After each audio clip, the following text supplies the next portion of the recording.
Hi, Riley. Hi, Destiny. How are y'all?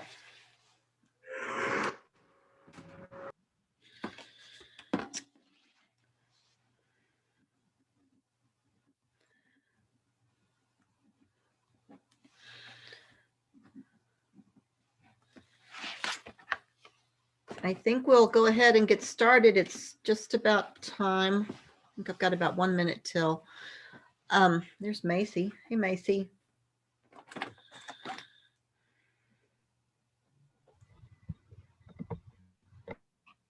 Good to see y'all tonight. I guess I have just a couple of announcements before we get going tonight. First of all, I did change the due date on one assignment. It was brought to my attention in the last couple of days that the annotated web resources assignment has a due date of this last Sunday, February 28th. And with the storm and all of that knocking class out for about a week and power and so forth, I went ahead and just moved that a few weeks out so that people aren't stressed. I know that several people have already turned it in. If you have, that's great. If you haven't, that's okay too. And you have until after spring break. So just maybe to relieve some stress for some people that have a lot going on with other assignments and other classes, trying to catch up a little bit. So like I say, if you've already turned it in, no worries. If you haven't, just maybe a little reprieve there. And there's a sample assignment down at the bottom of the page on Canvas. That assignment is now due March the 21st. I think that's the week or so after spring break. So it gives you a little bit more time. That assignment, like I say, there is a sample there. You need to gather 10 web resources that discuss disabilities that could be helpful to you in your future career. Hopefully things that you can go back and reference as helpful tools for you. It's good to have an array of web sources that look at different sorts of disabilities, different kinds of tools for helping you with teaching people with disabilities. And the annotated part of it is not to just give me a list of 10 disabilities, but to describe each one of those websites and give me a bit of a description and tell me more about it than just the web address. And like I say, there's a sample of one of those down at the bottom of the page on Canvas that links to there's the actual assignment, and then there is there's the sample. There are two assignments down there at the bottom that are kind of separate from any of our units. There's that one, and there's the instructional materials project, which comes at the very end of the semester. And we'll talk about that one a little bit more after spring break. It's the very last thing that we do in the class.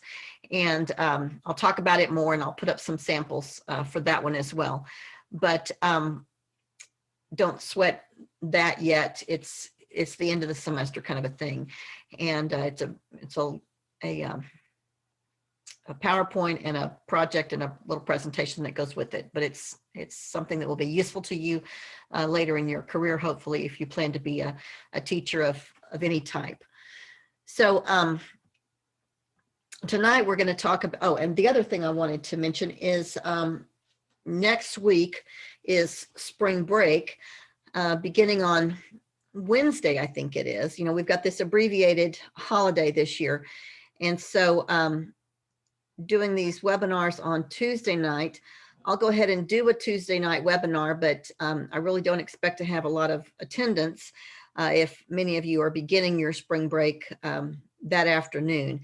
Some of you that, live in Stephenville and are traditional students and are going to be traveling perhaps to go back home, I wouldn't expect you to be on, but you'll have access to that. I'll go ahead and record it on Tuesday evening at the appointed time, and you can watch it sometime during the week. next week. If you want to join, if you're, just hanging out at home and you want to join, that's great. I'd love to have you, but don't feel like you need to. But I will record next Tuesday night, just like I have been on chapter 7. And the assignment will be due that following week. So that will just kind of be as, I think that's the way it's scheduled, that we'll have that due the following week. So I would, maybe go ahead and get a head start with your reading. I'll have to go back and look and see exactly how I've got that scheduled, but I'll maybe post something to update the assignments on that if they're different than I just said. So we'll go ahead now and start talking about chapter 6. Chapter 6 in our book talks about behavior disorders and emotional disorders. And we'll go ahead and get into it right now. Emotional and behavioral disorders are kind of unique and different, because emotional disorders are something that is falls under disability category under IDEA, under federal law, but behavior disorders in the strictest sense of the word do not. And so we'll talk about that here in a little more detail in just a minute. But here's the technical legal definition of emotional disorders. And here's what it says. Condition exhibiting one or more of the following characteristics over a long period of time and to a marked degree that adversely affect a child's educational performance. First of all, an inability to learn, which cannot be explained by intellectual, sensory, or health factors. An inability to build or maintain satisfactory personal relationships with peers and teachers. Inappropriate types of behavior or feelings under normal circumstances. And this is continued on the next slide. A general pervasive mood of unhappiness or depression, or a tendency to develop physical symptoms or fears associated with personal or school problems. So it's one of those items that we just listed there. And then there's this caveat at the end. Emotional disturbance includes schizophrenia. The term does not apply to children who are socially maladjusted unless it's determined that they have an emotional disturbance. So this last sentence is the one that disallows some kids who have what you might term behavior disorders from the group who are served under emotional disturbance under the federal law. So things that you may have heard of out there in the public, or if you've already had any education classes, you may have heard, or if you've had any psychology classes, you may have heard of conduct disorder or oppositional defiant disorder. Those are sometimes called CD or ODD, oppositional defiant disorder. And those are considered social maladjustment, and they do not fall under emotional disturbance under the law, because they are what we would call more volitional in a child's mind or a young person's mind. An emotional disturbance is something that the child does not have control over, whereas those types of social maladjustment that I just mentioned are things that we would consider to be more within their control, things that they can that they have more power over. And the way I always describe it to teachers in training is this way, that those kids with social maladjustment are the bad boys. The kids that act out in ways that they're mean oftentimes, and it's not because they have something going on emotionally. It's because they just have a mean streak, and oftentimes they're they're really mean to other kids. Sometimes they're really mean to animals. Sometimes they kill animals. They like to torture dogs and cats, and maybe squirrels or frogs or other kinds of creatures that they find around the house or in the neighborhood or in a creek or field next to their house or something like that. They get some sort of enjoyment out of maybe torturing a younger sibling or family member, and that's a social maladjustment that is unrelated to an emotional disturbance. And so we want to make sure that the kids who have true emotional disturbance are treated in a different way than the kids with social maladjustment. The kids with social maladjustment need to be held to the same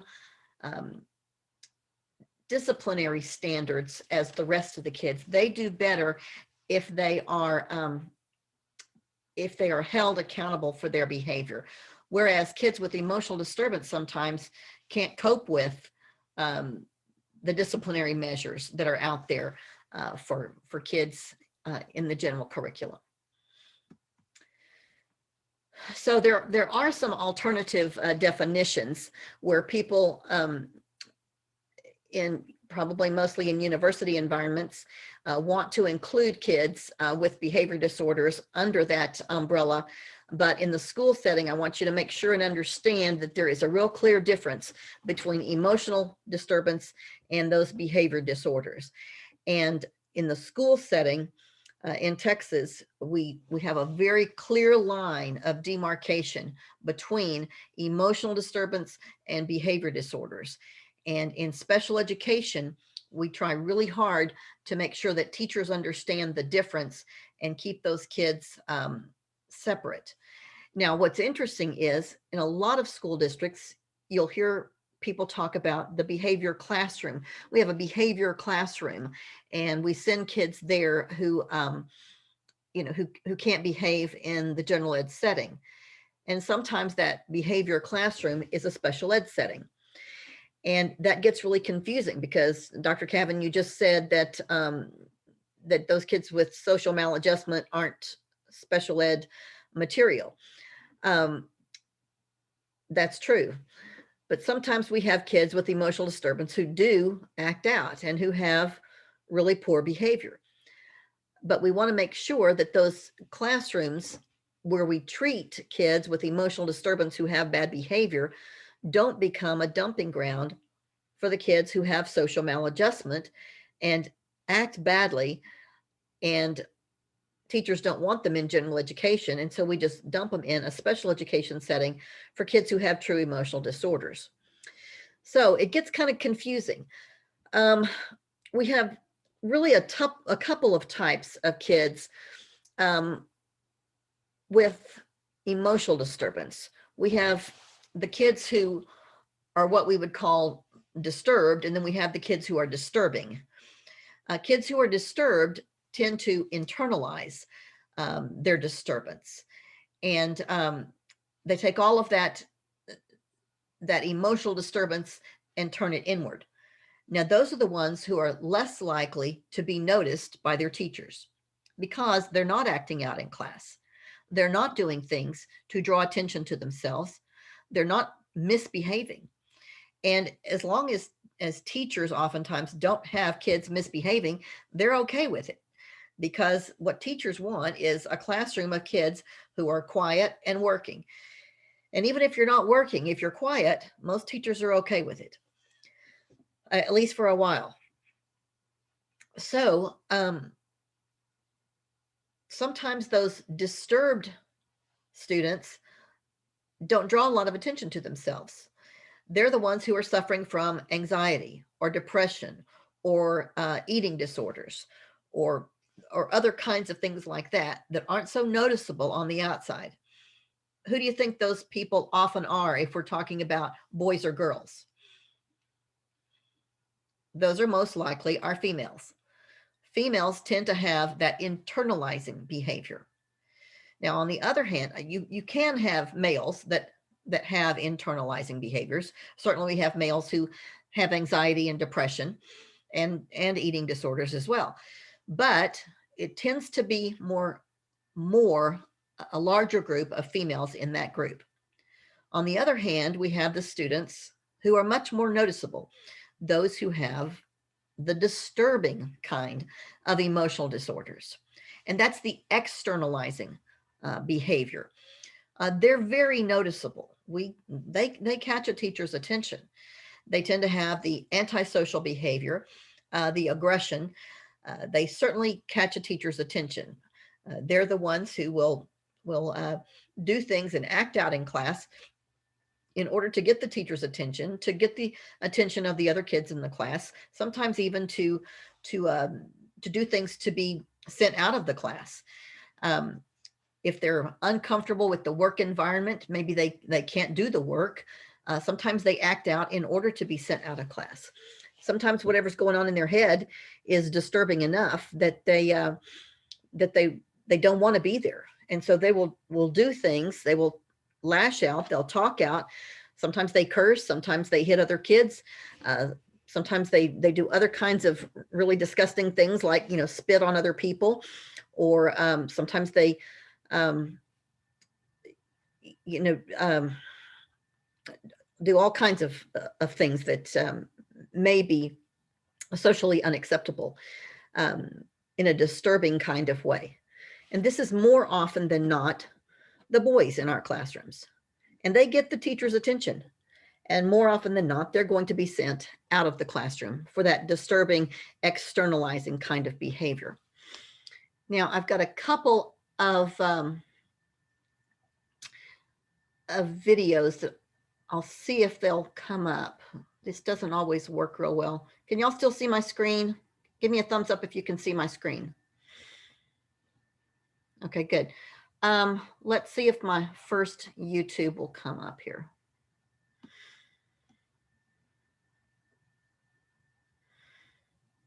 Can y'all see this? The boy sitting on his bed? Okay.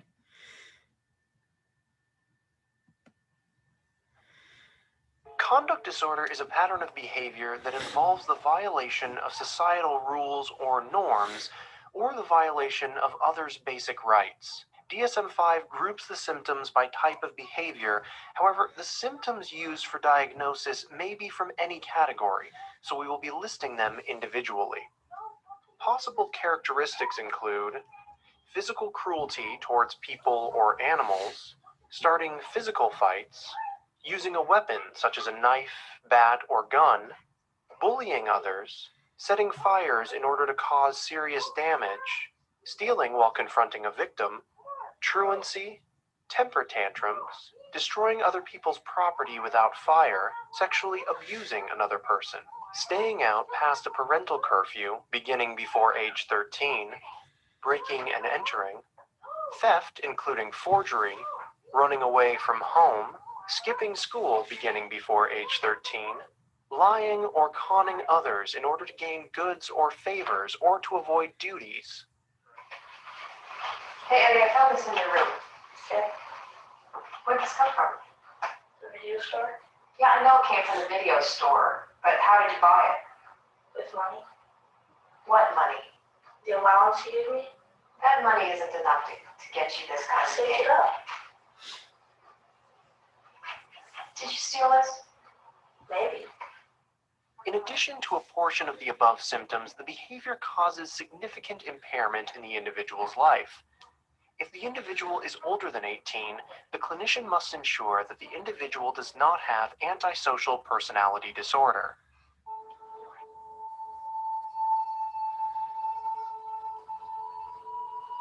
When coding conduct disorder, the clinician must indicate when the disorder began. Childhood onset type indicates that the patient showed at least one characteristic prior to age 10. Adolescent onset type is for those patients who did not show any issues with conduct prior to age 10. If the clinician does not have enough information to determine the age of onset, then unspecified onset may be used. Additionally, if the patient displays certain symptoms, the clinician may specify with limited prosocial emotions. This specifier requires that the patient display 2 of 4 characteristics repeatedly over the course of a year and in multiple areas of their life. Rather than a rare event, these characteristics must be confirmed as a pattern by both the patient's self-report and reports from other individuals who have known the patient for a significant period of time. The 4 characteristics associated with this specifier include apathy about personal performance at home, work, or school, limited affect, absence of remorse, and lack of empathy. Additionally, the clinician may specify the severity of the disorder. This ranges from mild cases, in which the patient's conduct problems only cause minor harm to others, to moderate, where the number of conduct problems and its effect are intermediate between mild and those in severe. Lastly, to severe cases, in which the patient's conduct problems significantly harm other people, or the patient displays far more than 3 characteristics.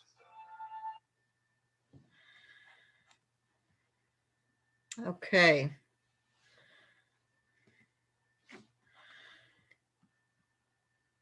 Now, let's see.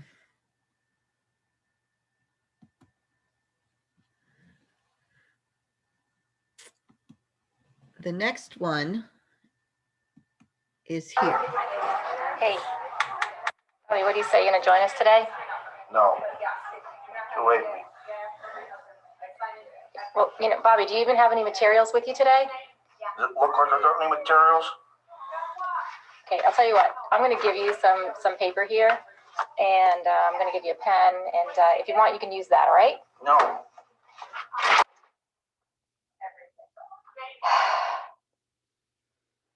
You ever had a student like Bobby in your classroom? It's maddening. It's frustrating.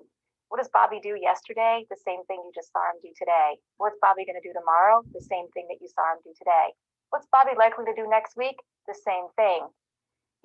Instinctually, you want to walk over and just take his hood off his head and say, sit up and pay attention and learn. This is a great class. But we can't do that. Bobby's one of those children with some emotional disturbance. Sometimes it's hard to say whether a kid is making it up or just being defiant.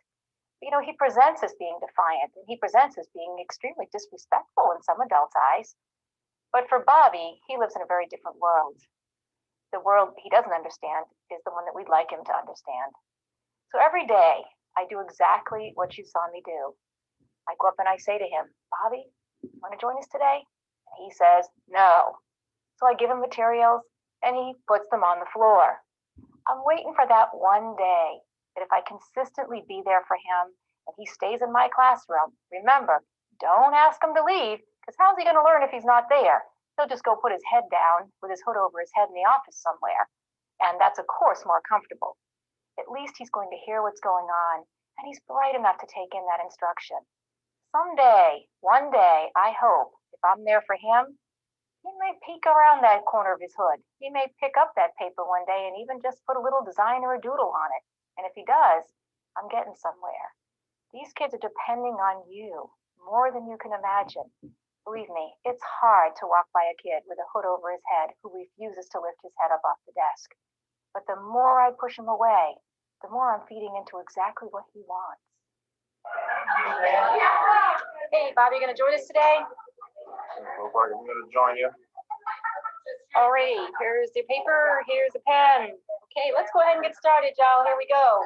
Remember that thing we were talking about yesterday? Page 273. How exciting is this stuff? Hey, history's going to repeat itself at some point, right? All right, y'all. Let's get started.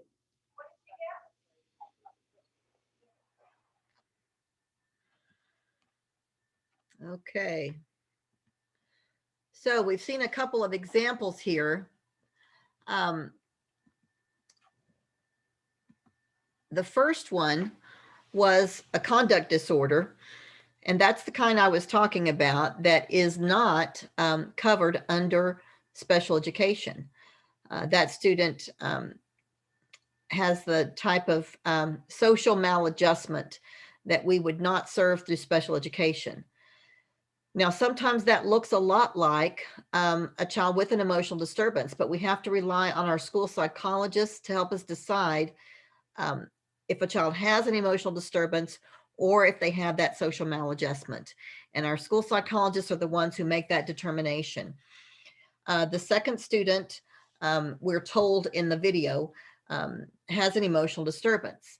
Now, it could be a social maladjustment, but we'd have to rely on our school psychologist to tell us their diagnosis of the student and whether it's a social maladjustment or an emotional disturbance. And in that case, certainly, we've got more of the internalizing behavior. The first set of behaviors were certainly more externalizing. So, let's talk a little bit about prevalence. Your book has a pretty good discussion about the prevalence of emotional disturbance.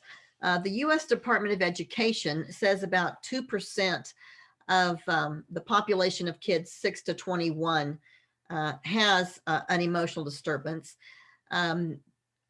Educators in general say that it's probably more like 3 to 6%, maybe even as high as 7%. I tend to think maybe 3-ish%. But actual identified numbers are more like 0.5% of our population. So we don't identify it probably as much as it actually occurs. And I wonder why that is. Any ideas? Anybody want to venture a guess of why we might not identify it as often as it's out there?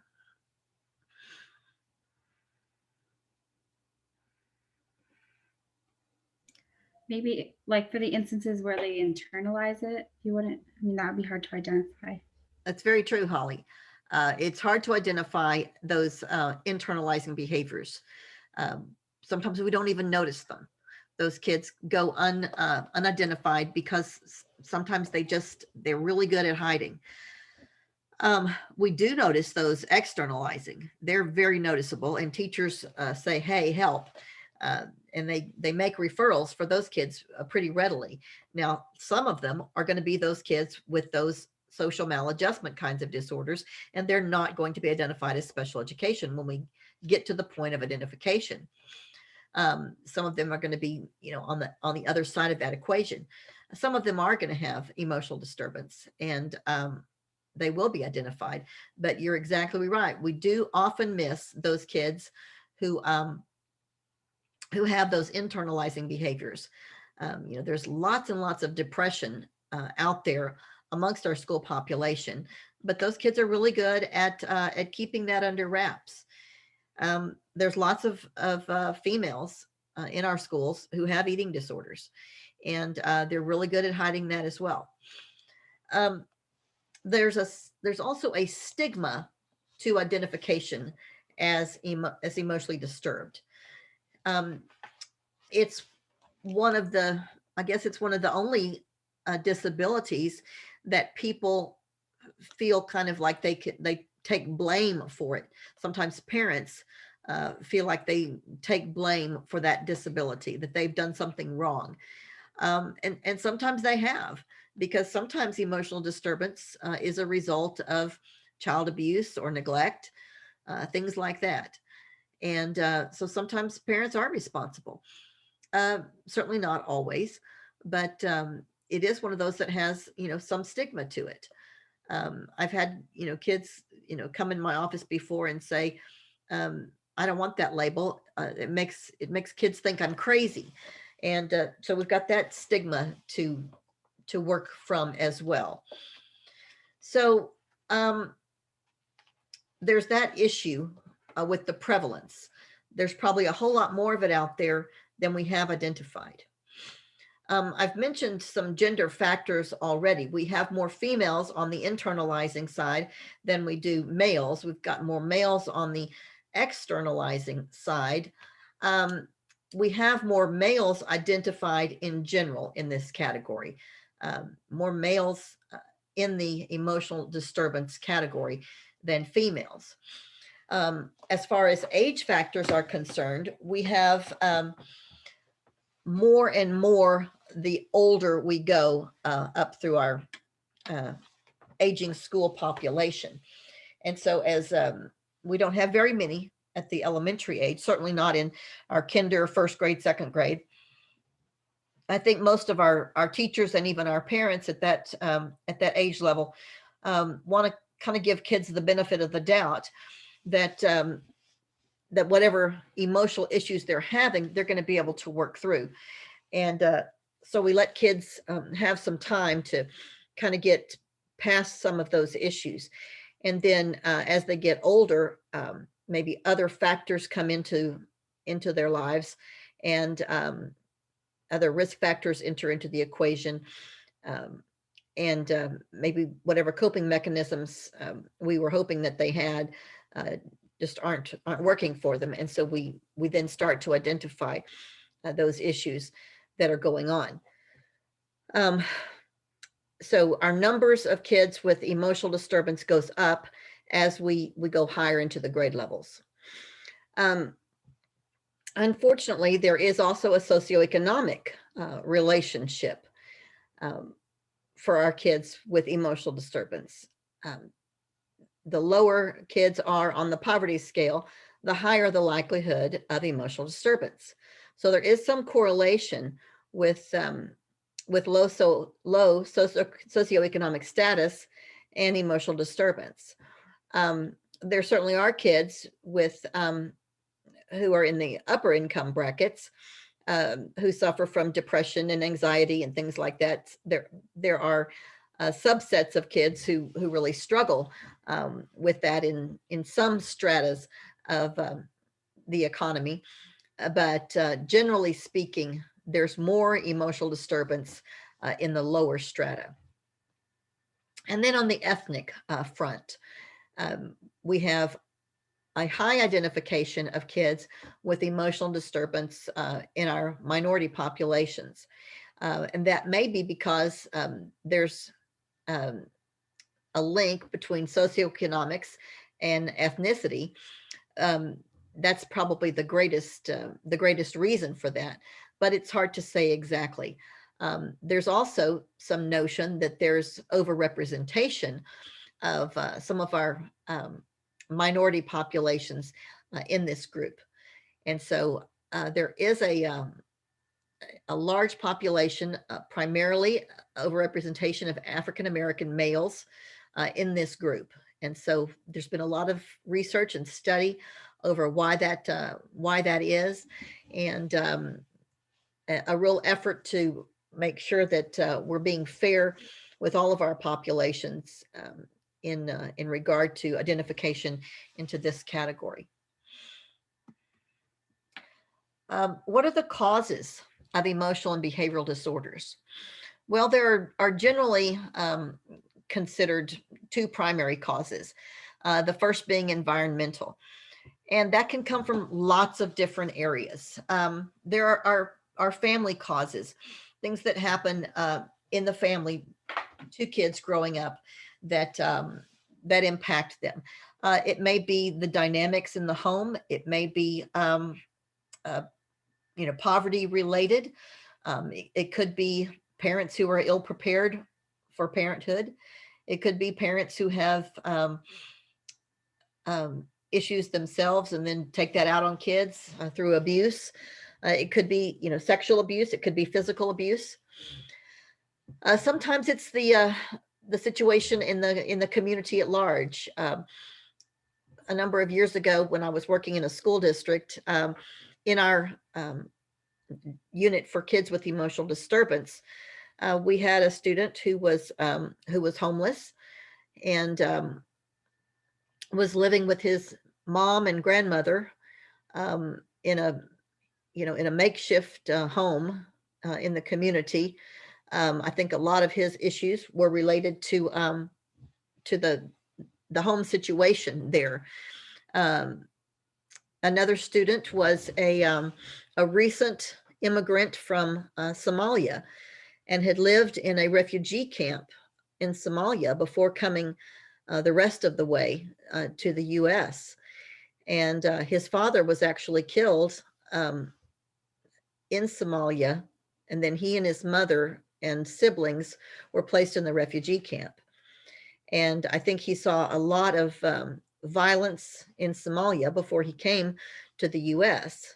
When the family got here, they lived in an apartment complex over in the mid cities between Dallas and Fort Worth, where I worked at the time. And there was a large gang presence in the apartment complex. And this young man got very involved with that gang presence. I think to feel some sense of belonging. He was struggling to learn the language, and there was a group of young Somalian men who were living there as well. They had been placed there by the entity who helped them get to the U.S. And so he found some familiarity with the language with these other Somalians. But there was a criminal element among them, and so he got in with that group. And he was still in elementary school at the time. He was in the 5th or 6th grade at the time, but had built up a really hard shell and acted out terribly. The mom was afraid of him and some of his behavior at home. He was very abusive toward her and the siblings that were in the home. But a whole lot of that, I think, had come from his experiences leading up to that 5th grade year that we had him, because he had seen a lot of violence. He had seen death. He had been moved from place to place, and he had seen crime and violence and abuse firsthand. Sometimes really negative school experiences can contribute to emotional disorders. And so all of these things combined can make for a bad recipe for emotional disturbance. Then you've got the genetic front. On the genetic front, sometimes there's a predisposition for things like anxiety and depression. Schizophrenia is a genetic disorder for the most part. Other kinds of emotional and mental disorders oftentimes have a genetic origin, a neurological origin, and so that can be the precipitating factor with some emotional disorders. And then you've got the situation when those things combine, when the environmental and the genetic overlap, and then you get sort of a very combustible sort of situation when all of those factors interact with one another.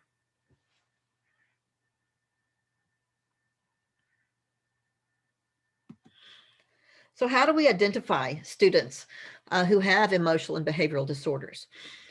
Well, like I say, usually we don't do it with very young children. Sometimes if acting out behavior is very, very overt, very strong, we might with very young children, but it's rare. Usually like I said, we try to give kiddos the benefit of the doubt and let them kind of grow into their emotions and their behaviors with some maturity. But if kids get to school and they're having a really difficult time in this area, then we would make a referral to our school psychologist, and that individual would do an assessment. Now, that assessment can include a wide number of things. There's usually an observation involved. The school psychologist might use even the teacher to help out with an observation in the classroom, maybe in other settings. We always want to make sure that whatever's going on is present in more than one setting. It's not just limited to the classroom, or not just limited to the home, or not just present on the playground or the cafeteria. It's got to be pervasive across settings. And so we would want to see how the child behaved in a variety of places. So we'd have observations going in, like I say, in a variety of places. And as you heard a minute ago when we were talking about the definition, whatever the behavior is, it has to happen, like I say, in a variety of settings, but it also has to happen over a decent period of time, a significant period of time.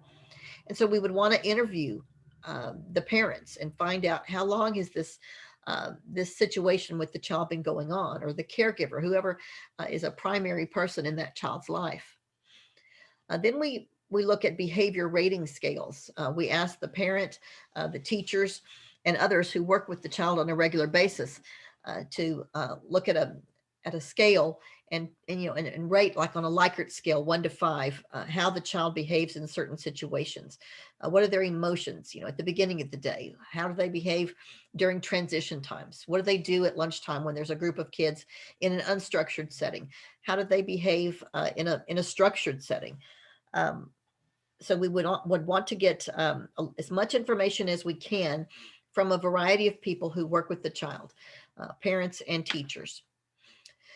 Sometimes the psychologist is going to use something that we call a behavior assessment system that has all of those different components in it.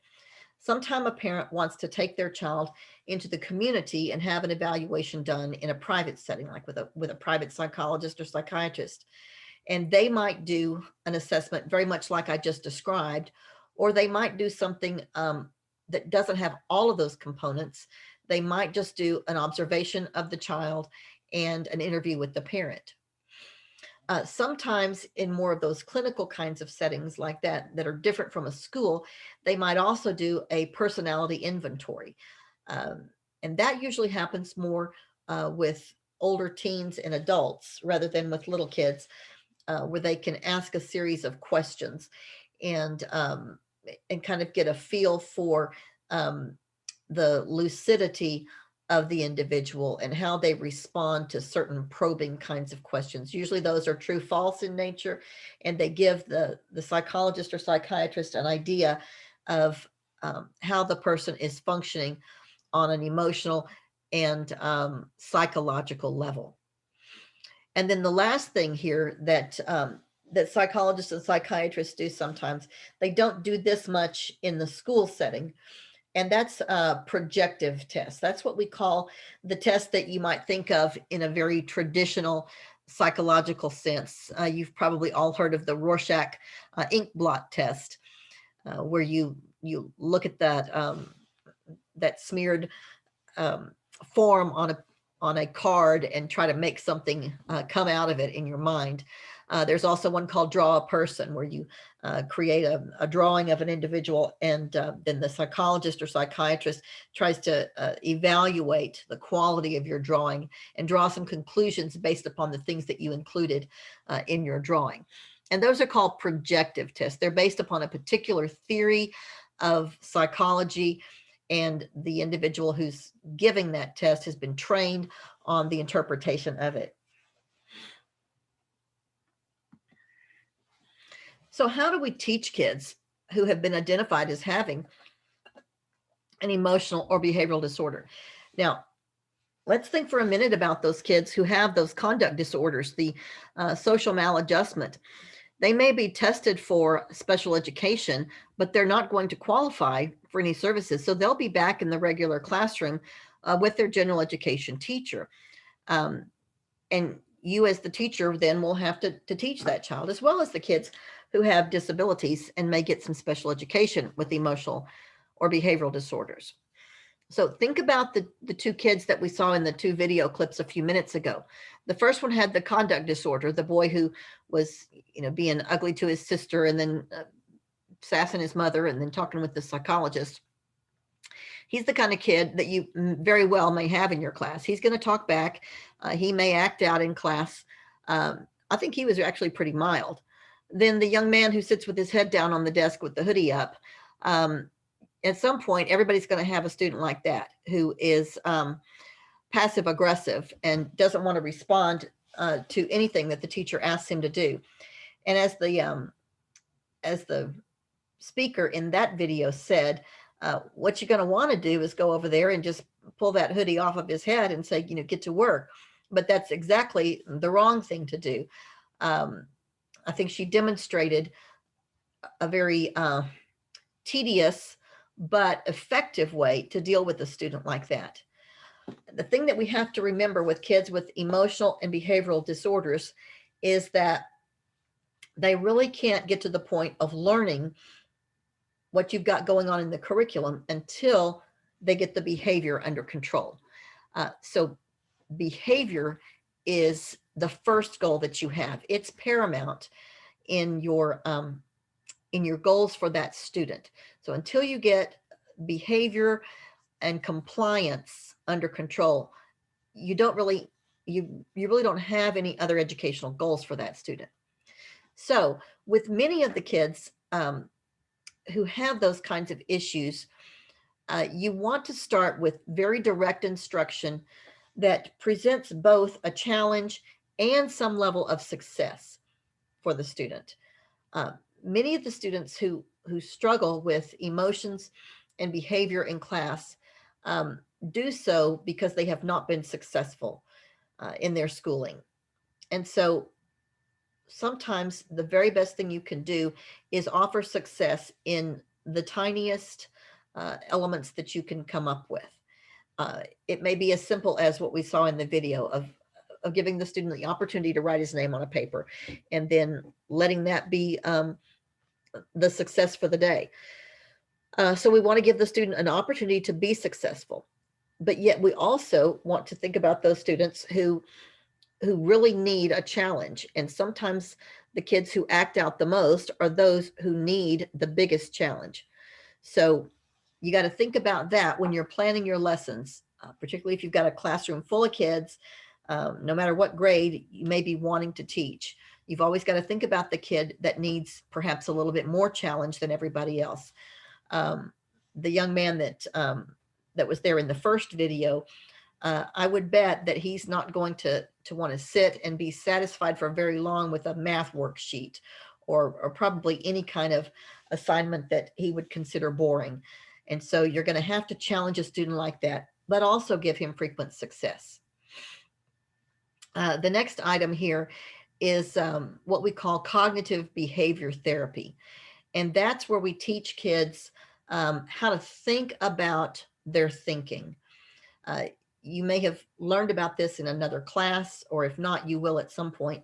And it's really the idea of metacognition, and that's thinking about your thinking. So teaching kids to be very aware of how they learn and teaching them about self-regulating, thinking about what their next move is and why they're going to do that and what that means in their cycle of learning. And sometimes that's the very best thing we can do for kids with behavioral issues, is to teach them about what's motivating them to do the things that they do. And then regulating and managing their own behavior.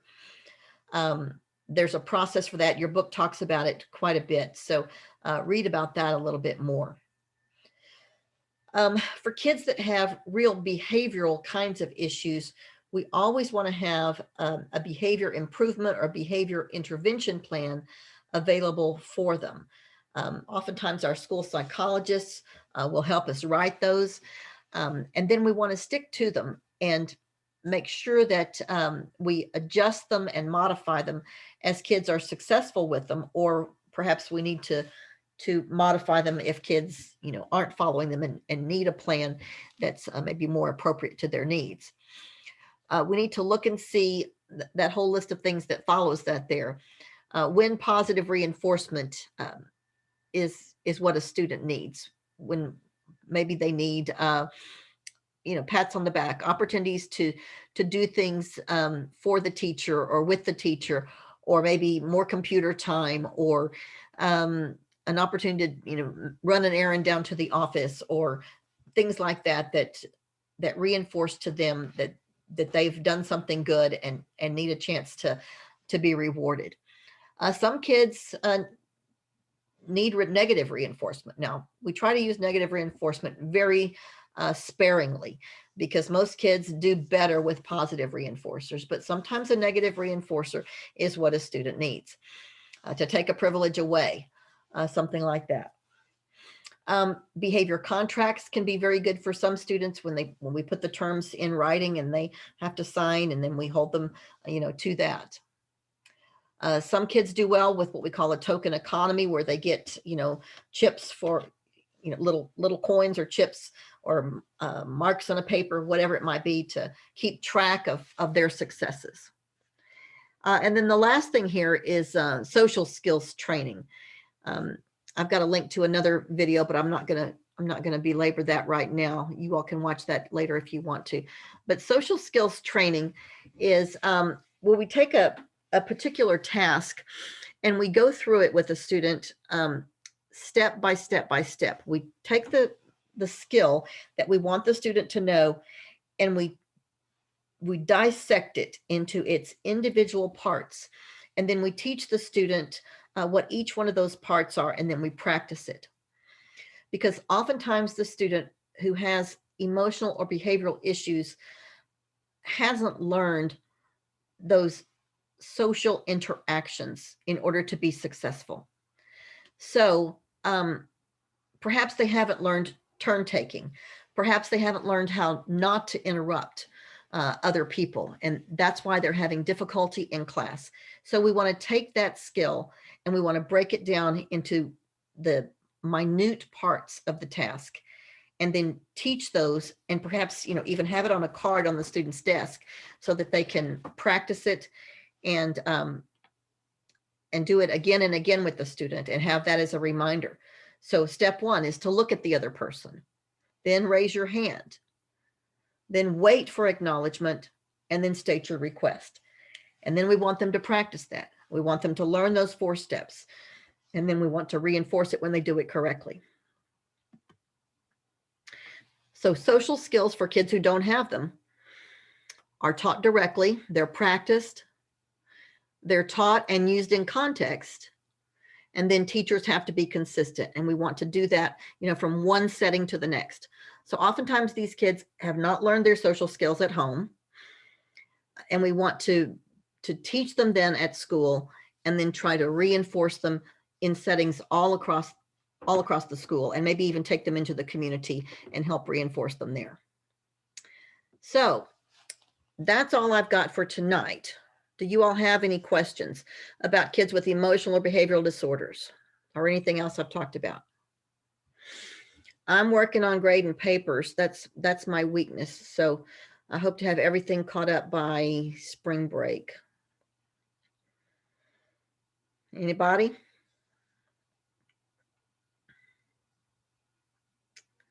Okay, ladies. I'm going to say goodnight for tonight. And if you've got any questions, just shoot me an email, okay?